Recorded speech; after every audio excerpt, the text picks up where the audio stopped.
Lil Nas X. Now, if y'all did not catch my J. Christ video, I highly suggest checking that out. We got into the record and just how I feel about Lil Nas X as a whole currently. He just dropped a song called Where Do We Go Now. It is from his HBO documentary entitled Long Live Montero. And I'm so glad he's doing a documentary. This is definitely very smart. Definitely something that he needs right now because the GP's writing him off. Now, I say the GP because it's a strong moving force in Lil Nas X's career.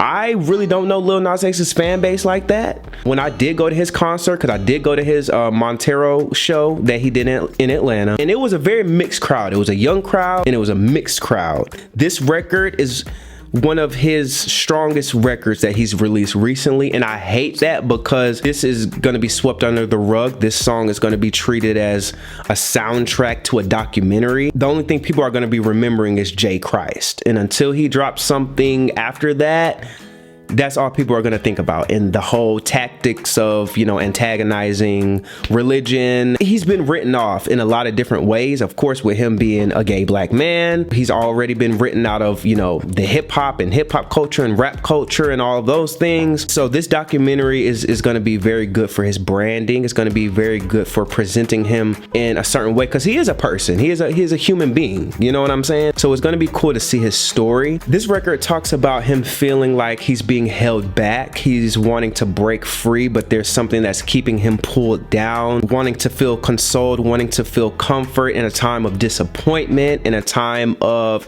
not feeling like you're reaching your full potential.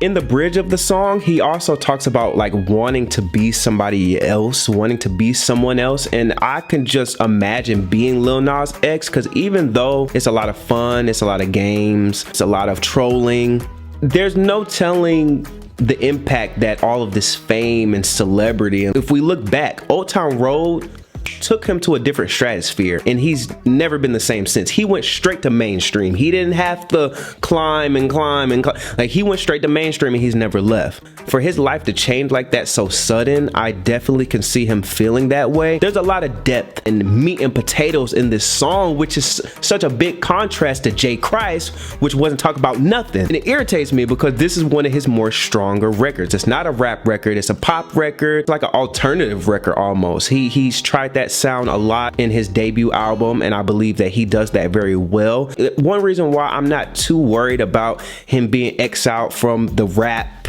hip-hop culture community conversation, he's a multifaceted artist where he can do a lot of different variations of sounds, and I would love for him to tap into this more with this era. And this record definitely should be pushed more. I hate that it's just gonna be a record that nobody talks about. It's not a controversial moment, and it's for a documentary.